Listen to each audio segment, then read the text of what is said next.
Hi, everybody. My name is Sarah Bonzo. I will be your professor for the semester. I know most of you from class before, so it's nice to see so many familiar faces. Welcome to Managerial Epidemiology. This course, I think, is really neat because you get to, for most of you who are working in a health system or have some sort of close interface with a local healthcare organization, you'll be able to use actual data from New York State, inpatient data from the Sparks data set, to look at 2015 data, every single inpatient admission that happened in 2015. We can break it down and understand what health utilization looked like in your county. We can understand what utilization was for a specific service in your specific hospital or health organization. We can look at how that compares to the other competitors in your market area, and try to understand, as we look at population trends in terms of disease and utilization and also increases in population, how can we best meet the needs of that population to serve them, make sure that they have access to the care that they need, and hopefully as well along the way we can be doing process improvements to try to bring that cost down as well. So again, throughout this course, that'll be the second half of the course. First and foremost, we need to cover some basics in terms of what is epidemiology, what is the history of it, how should we be thinking about it, what are some of the fundamental kind of concepts and models that we use to kind of understand how disease progresses and whether or not interventions can actually help improve the health status of a population. So for some of you who have a clinical background, you could probably be teaching the first 2 or 3 modules. I really look forward to, for those of you that have clinical backgrounds, to being able to share your expertise and your experience in terms of what you've seen in your health system and how you manage care with your patients. So again, in all of our forums, because we have people with so many years of experience, please bring that into the discussions. I always look forward to that. So a couple of things as we move forward. So you'll again have, the course will be set up similar to probably the courses that you've taken already, in terms of it's going to be a combination of discussion boards.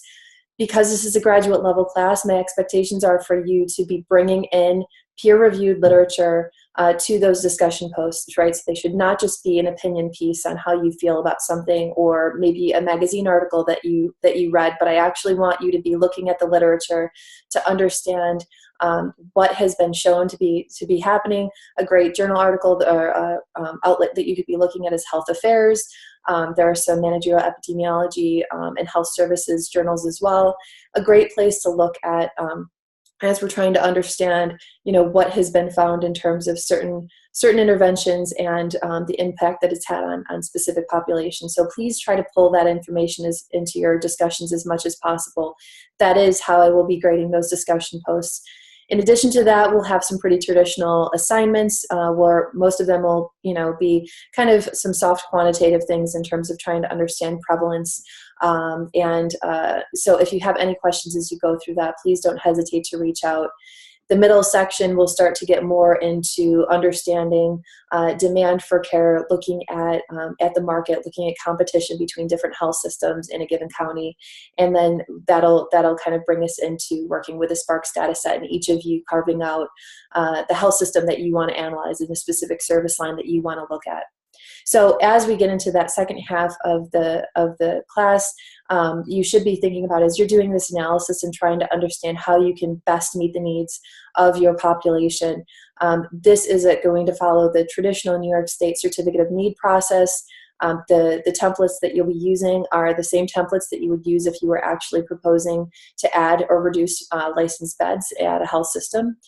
And so for the final presentation, my expectation is that you will be presenting it as if you were presenting to your board, because of course you would be having to do this analysis and be working with your board before you took it to New York State. So I would expect that as an administrator doing this type of analysis, that you are preparing your PowerPoint presentation in a way that is going to really inform and engage the people on the board. So to do that, I want to make sure that you're using some data visualization techniques, right? I don't just expect PowerPoints with bullets basically cutting and pasting the analysis from your Excel document, but I want you to be using software.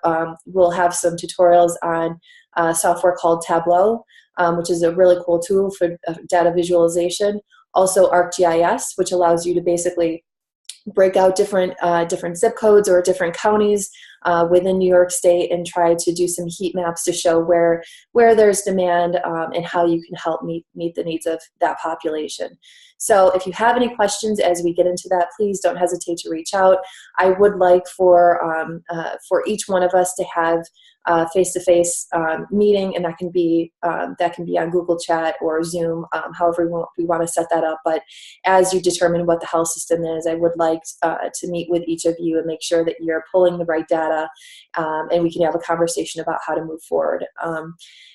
In terms of me and my background and my interests, as many of you know, my background is in industrial engineering, but all of my research is in healthcare. So the way that works is that I'm really interested in looking at basically a systems perspective in terms of how are we looking at patient throughput, whether it's at an organizational level.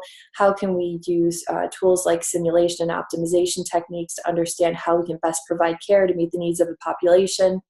Some of the research projects I'm working on now, which are actually using the SPARCS data set that we'll be using in this class.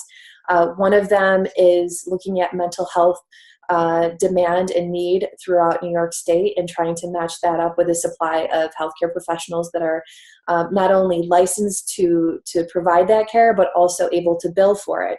And this stemmed from a request that we got from Carthage Hospital, which is very close to Fort Drum. So they have a really large need for people to be able to provide mental health services. And while they have a number of social workers, they also have a number of licensed mental health counselors. Now, the problem is because of scope of practice laws, those licensed mental health counselors can't actually charge or bill for those services because they technically, in the bylaws, cannot diagnose. So as a result, that means that they have to have somebody else with a higher scope of practice come in and sign off on that analysis or that diagnosis. And it created some really big problems for the health system in terms of meeting the demand of those patients. So we're using the SPARCS data set and basically doing a cross-cut to understand what is the demand for mental health services and how does that compare with the number of licensed either social workers or licensed mental health counselors across New York State. Another project that I'm working on is looking at growth in urgent care centers. So urgent care centers are this fascinating kind of new industry, and it's not new. Most of us have probably been to an urgent care center. They've been around, but the growth has been explosive. And one of the challenges across the country, and especially in New York State, is there is no regulating body. Because they're not an Article 28 facility, they don't go through a certificate of need process. The Department of Health has no oversight. So we have very little information in terms of how many urgent care centers are there in New York State. Believe it or not, there's not a database to show that. We also don't know the rate at which they are coming online because so many of them are privately owned. So one of the things I'm working on also with Professor Thornton is looking at creating this database to understand growth of urgent care centers across New York State. And then once we have that data set, we are making comparisons to understand if that has actually had an impact on reducing emergency department visits. So some really cool things that we're doing using this SPARCS data set that you'll be using in class this semester to try to understand how we can look at the needs of the population. And for us too, as a part of our School of Business, our mission and as a part of the MBA HSA program, the work that we do, not only in working with you all, but also in terms of our research, is making sure that we're working on things that will have an impact on our communities. So doing this type of analysis, looking at New York State need and looking at it at a county level, hopefully we can do some good. So again, I'm looking forward to working with you all throughout the semester. If you have any questions as we get started, please don't hesitate to reach out.